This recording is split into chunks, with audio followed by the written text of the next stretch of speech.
அனைவருக்கும் வணக்கம். மானமும் அறிவும் மனிதனுக்கு அழகு என்று சொன்ன தந்தை பெரியாரை இந்த வினாடியில் நினைவு கூறுகிறேன். பட்டுக்கோட்டை கல்யாண சுந்தரம் அவர்களை பற்றி மு. ராஜேந்திரன் என்று பெயரிடப்பட்டு எல்லோராலும் மூரா என்று அன்பாக அழைக்கப்படுகின்ற நம்முடைய அவர்தான் ராஜேந்திரன் என்கிட்ட சொன்னார். ராஜசேகரன், மு. ராஜசேகரன் என்கின்ற பெயரை கொண்டு பள்ளியிலே ஆசிரியராக பணியாற்றி தமிழ்நாடு முற்போக்கு சங்கத்திலே செயற்குழு உறுப்பினராக இருந்து பல்வேறு கலை இரவுகளில் பட்டுக்கோட்டையாரை தூக்கி சுமக்கின்ற நல்லிதயங்களில் ஒன்றாக இருக்கக்கூடிய கவிஞர் மூரா அவர்கள் இப்பொழுது என் பார்வையில் பட்டுக்கோட்டை என்கின்ற தலைப்பில் இன்றைய இளைய சமுதாயத்தினருக்கு கவிஞர் பட்டுக்கோட்டை கல்யாண சுந்தரம் அவர்களை கடத்துவதில் இன்றைக்கு பெரும் முயற்சியில் ஈடுபட்டு அதில் ஓரளவு வெற்றியும் பெற்றிருக்கிறார். அவர் பேசுகின்ற பொழுது நான் இந்த அரங்கத்தை தான் பார்த்து கொண்டிருந்தேன். இந்த அரங்கத்தில் இருக்கக்கூடிய இளைஞர்கள் எந்த அளவிற்கு நம்முடைய மூத்த தலைமுறையில் இருக்கக்கூடிய ஒரு கவிஞனை பற்றிய வரலாறு சொல்லப்படுகின்ற பொழுது அதை கூர்ந்து கவனிக்கிறீர்கள் என்றுதான் நான் பார்த்து கொண்டிருந்தேன். அவர் பல பெயர்களை சொன்னார். ஓ.கே. தேவர் தெரியும்ல அப்படின்னாரு. யாருக்கும் தெரியலை. மூத்த தலைமுறைக்கு தான் தெரிகிறதே தவிர இளைய தலைமுறைக்கு ஓ.கே. தேவரை தெரியாது. தயாரிப்பாளர் சுந்தரம், சேலம் சுந்தரம், மாடர்ன் தியேட்டர்ஸ், அவர்கிட்ட தான் அவர் அந்த காசு பற்றி எழுதுகின்ற பொழுது வாசலில் அவரை நிறுத்திடுறாங்க. அப்போ தான் ஒரு குறிப்பை எழுதிட்டு போயிடுறார். எப்போவுமே சுந்தரம் சார் உட்கார்றாருன்னா அவருக்கு ஒரே சேர் தான் இருக்கும் அந்த ரூமில், யாராக இருந்தாலும் நிற்கணும். அந்த நேரத்தில் தான் அவருடைய கோபமான மரியாதை கொடுத்து, அவரும் ஒன்றும் இல்லை, இப்படி நின்றுட்டுருக்கிறாங்க, அவர் உட்காந்துருக்கிறாராம். இதை நான் ஏன் சொல்கிறேன் அப்படின்னா, கடந்த சில வருடங்களுக்கு முன்னால் கிட்டத்தட்ட 7 ஆண்டுகள் பாட்டாளி படைப்பாளி ஆன வரலாறு என்கின்ற பொருண்மையில் ஆவணப்படத்தை திரு சாரோன் அவர்கள் இயக்கினார்கள். அவர்களுடைய அந்த ஆவணப்பட பணிகளில் என்னை நானே சேர்த்து கொள்ளக்கூடிய ஒரு பெரும் வாய்ப்பு நான் பெற்றேன். அந்த ஆவணப்படத்திற்காக போய் தேடிக்கொண்ட ஆவணங்களில் உயிரோடு இன்றைக்கு அவரோடு தொடர்பு கொண்ட இருந்த மனிதர்களில் பேசிய கருத்துக்களிலிருந்து நான் பெற்ற அனுபவம் தான் இது. அவர்கள் சுந்தரமையா அவர்கள் உட்கார்ந்திருந்தால் யாரும் அறையில் உட்கார முடியாது. அவர் உள்ள வரார், பாட்டு எழுதுகிறப்பா நீ என்னுடைய படத்துக்கு அப்படின்னு சொன்ன உடனே ஒரு சின்ன பென்சிலை வாங்கி ஏதோ ஒன்று எழுதி சுந்தரம் சார்கிட்ட கொடுத்துருக்கார். சுந்தரம் சார் அதை படித்த உடனே ஒரு சேர் போடுப்பா அப்படின்னு சொல்லியிருக்கார். சேர் அவருக்கு போடப்பட்டது. அதில் உட்கார்ந்து அவர் பேசியிருக்கிறார். பின்னால் அதில் என்ன எழுதியிருந்தது என்ற அந்த உதவியாளரின் உதவியால் தெரிந்து கொண்ட பொழுது அதில் எழுதியிருந்தது, மரியாதை கொடுத்து மரியாதை பெறவும். இதுதான் பட்டுக்கோட்டை கல்யாண சுந்தரம். இன்னொரு விஷயத்தை திரும்ப திரும்ப மூரா அவர்கள் சொல்லிக்கொண்டே இருந்தார்கள். மற்றவர்களை அவமானப்படுத்த மாட்டார் பட்டுக்கோட்டையார். தன்னுடைய சுயமரியாதையை எங்கேயும் விட்டு கொடுக்க மாட்டார். இதுதான் பட்டுக்கோட்டையாரை பற்றி நான் புரிந்து கொண்டிருக்கக்கூடிய அளவு. எம்.ஜி. ராமச்சந்திரன் அவர்கள், புரட்சித் தலைவர் எம்.ஜி. ராமச்சந்திரன் அவர்கள் நம்முடைய மேனாள் தமிழ்நாட்டின் முதலமைச்சராக பணிபுரிந்தவர். அவர் 1982ஆம் ஆண்டு வானொலிக்கு அளித்த பேட்டி. அந்த பேட்டியிலே அவர் ஒரு வாக்குமூலத்தை தருகிறார். நீங்கள் தேடினால் அவருடைய குரலிலேயே அது கிடைக்கும். அவர் சொல்கிறார், என் முதல்வர் நாற்காலியின் 3 கால்கள் யார் என்று எனக்கு தெரியாது. என் 4வது கால் பட்டுக்கோட்டை கல்யாண சுந்தரம் என்று பேசுகிறார். மெட்டுக்கு பாட்டெழுதியவர் இல்லை என்று கவிஞர் மூரா அவர்கள் அடிக்கடி சொல்லிக்கொண்டே இருந்தார். என்ன நிகழ்ந்திருக்கிறது என்றால், ஆர்.எம். வீரப்பன் அவர்கள் நேரடியாக சொன்ன கருத்து, ஏற்கனவே அவர் எழுதிய பாடல்கள் திரைப்பாடல்களாக வந்தன. அதற்கு மெட்டு வைத்து பாடல்களை எழுதக்கூடிய வாய்ப்பு நான் இந்த இளைஞர்களுக்கு பட்டுக்கோட்டையாரை கடத்த வேண்டும் என்று ஏன் உலகத் தமிழ்ச்சங்கம் முடிவு செய்தது என்று சொன்னால், கவிஞர்கள் இந்த உலகத்தில் இருக்கக்கூடிய சமூக அமைப்பை, அரசியலை மாற்றக்கூடிய வல்லமை பெற்ற எழுத்துக்களை உருவாக்கக்கூடிய படைப்புலகில் நிற்பவர்கள். அவர்களுடைய எழுதுகோல் நிமிர்கின்ற பொழுது இந்த சமூகத்தில் ஒரு மாற்றம் நிகழ்கிறது. அந்த மாற்றத்தை நிகழ்த்தக்கூடிய வல்லமை பெற்ற எழுதுகோலை அவர் வைத்திருந்தார். எனக்கு ரொம்ப பிடித்தமான அவருடைய வரிகளில் ஒன்று, குறுக்கு வழியில் வாழ்வை தேடிடும் குருட்டு மனிதர்களடா, இவர் கொள்ளையடிப்பதில் வல்லமை காட்டிடும் திருட்டு உலகமடா, தம்பி தெரிந்து நடந்து கொள்ளடா, இதயம் திருந்த மருந்து சொல்லடா. அது எப்படி சொல்றாரு பாருங்களேன். குறுக்கு வழியில் வாழ்வை தேடிடும் குருட்டு உலகமடா, இவர் கொள்ளையடிப்பதில் வல்லமை காட்டிடும் திருட்டு உலகமடா, தம்பி தெரிந்து நடந்து கொள்ளடா, இதயம் திருந்த மருந்து சொல்லடா. நான் தான் தீர்வு தர வேண்டும் என்று இல்லை, நீயும் தீர்வு தரலாம் என்று சொன்னவர் தான் பட்டுக்கோட்டை கல்யாணசுந்தரம். நம்மிடத்தில் விட்டார். எனக்கு இந்த பாட்டு சொன்ன உடனே எனக்கு ஒரு விஷயம் ஞாபகம் வரும். கவிஞர் தமிழிலேயே ஆகப்பெரிய கெட்ட வார்த்தை ஊழல் இல்லையா? அது ஒரு வசை சொல் தானே. ஊழ் என்றால் விதிமுறைக்கு உட்பட்டது, ஊழ் அல் என்றால் விதிமுறைகளுக்கு உட்படாதது. அதான் ஊழல். மண் என்றால் இறுக்கமானது, மண் அல் என்றால் இறுக்கம் தளர்ந்தது. இங்கே பாருங்க, ஒருத்தர் ஒரு மாடி வீடு கட்டிட்டார். ஒருத்தங்க வந்து கேட்குறாங்க, இந்த வீடு எப்படிடா கட்டினேன்னு. அங்கே தெரியுது பாரு ஒரு பாலம், அது நான் தான் டெண்டர். வீடு கட்டிட்டேன். கேட்டவர் போயிட்டார்.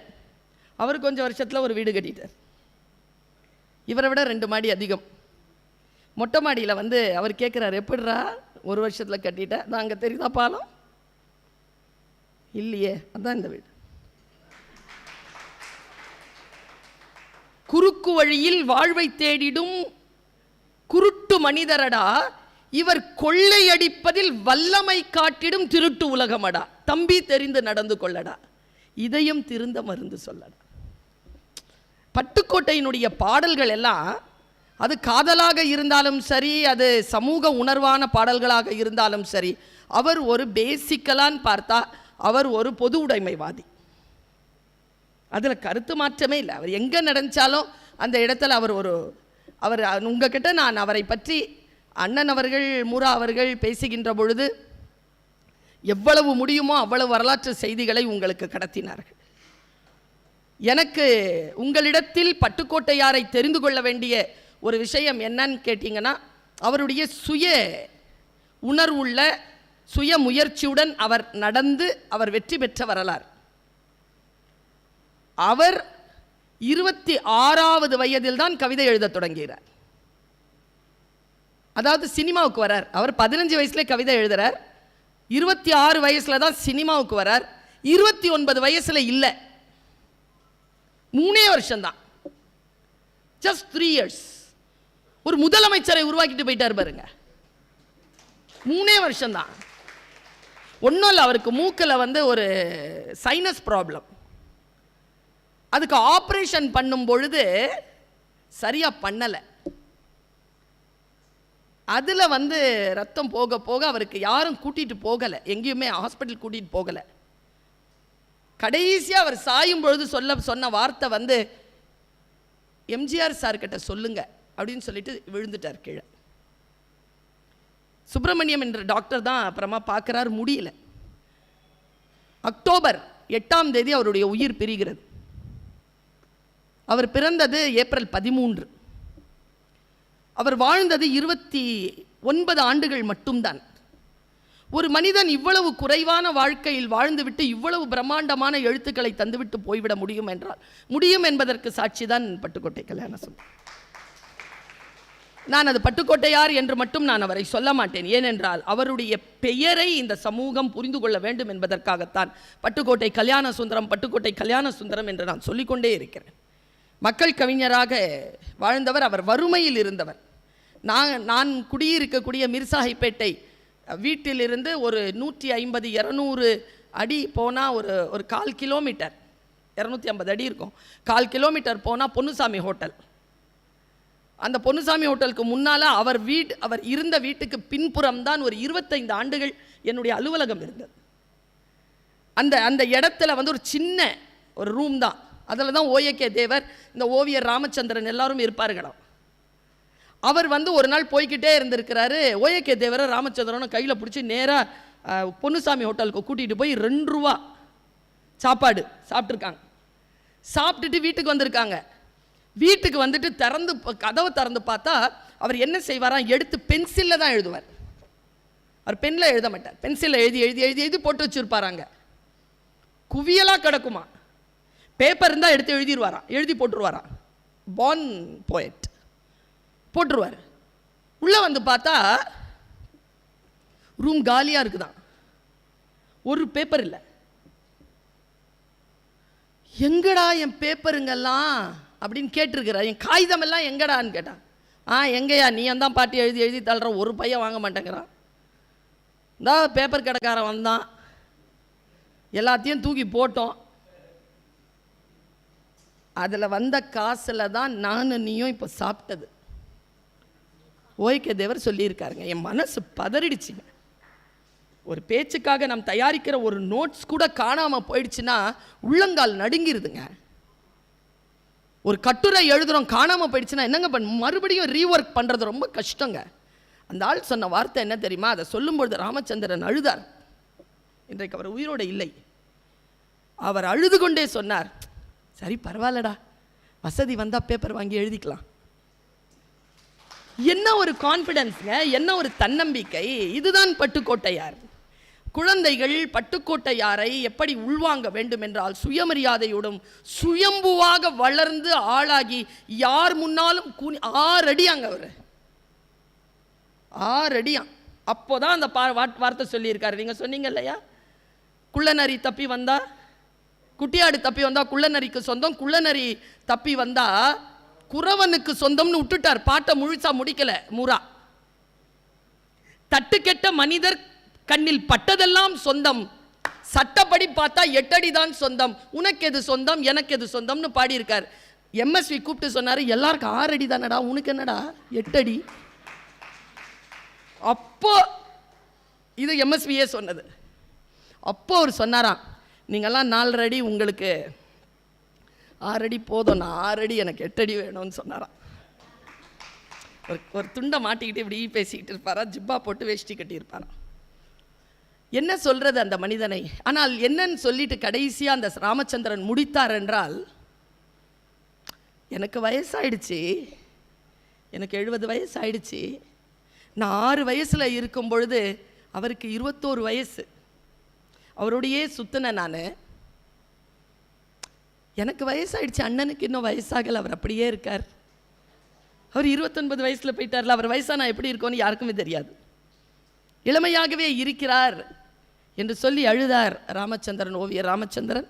அவர்களோடு சேர்ந்து அந்த கௌரவம்மாள் இறந்த பொழுது அவர்களுடைய இறுதி சடங்கிலே போய் நான் ஓடி போகிற முடிந்தது. நேராக மயானத்திற்கு போய் அந்த உடல் எரியூட்டப்படுகின்ற நிலையில், எரிந்து கொண்டிருக்கக்கூடிய அந்த நிலையில் நான் அவருக்கு அஞ்சலி செலுத்தி விட்டு வந்தேன். அந்த பெண்ணினுடைய பெயர் கௌரவம்மாள். மிக உருக்கமான, அதே நேரத்தில் சுயமரியாதையோடு நிமிர்ந்து நிற்கக்கூடிய ஒரு கவி. கண்ணதாசனை நாம் எல்லோரும் கொண்டாடுகிறோம். ஆனால் ஏதோ ஒரு கண்ணியில் பட்டுக்கோட்டையை தவறவிட்டு விட்டோமோ பேசுவதில் என்கின்ற கவலை எனக்கு எப்பொழுதும் உண்டு. பாரதிதாசனுக்கு பிறகு கண்ணதாசன் என்று சொல்லுவதற்கு முன்னால் பட்டுக்கோட்டை கல்யாண சுந்தரம் என்கின்ற ஒரு மாபெரும் கண்ணி இருக்கிறது. அந்த கண்ணியையும் சேர்த்துதான் நாம் சமூகத்தில் கவிஞர்கள் வரலாறு எழுதப்பட வேண்டும் என்பதற்காகத்தான் உலக தமிழ் சங்கம் மதுரை என் பார்வையில் பட்டுக்கோட்டையார் என்ற தலைப்பில் நான் பேசுகிறேன் என்று சொன்ன பெருந்தகை கவிஞர் மூரா அவர்கள் இதை பேசுவதற்கான சூழலை ஏற்படுத்தி கொடுத்தோம். இதை கேட்டுக்கொண்ட மாணவ கண்மணிகள் மனதிலே ஏதேனும் ஒரு சொட்டாவது அந்த தமிழ் உணர்வையும் சுயமரியாதையையும் சமூக விழிப்புணர்வையும் பெற்றிருந்தால் தமிழ்க்கூடல் நிகழ்ச்சி இன்றைக்கு வெற்றி பெற்றிருக்கிறது என்று சொல்லி வந்த உங்கள் அத்துணை பேருக்கும் என்னுடைய பாராட்டுகளையும் வணக்கங்களையும் தெரிவித்துக்கொண்டு இடம் சார்கிறேன். நன்றி, வணக்கம்.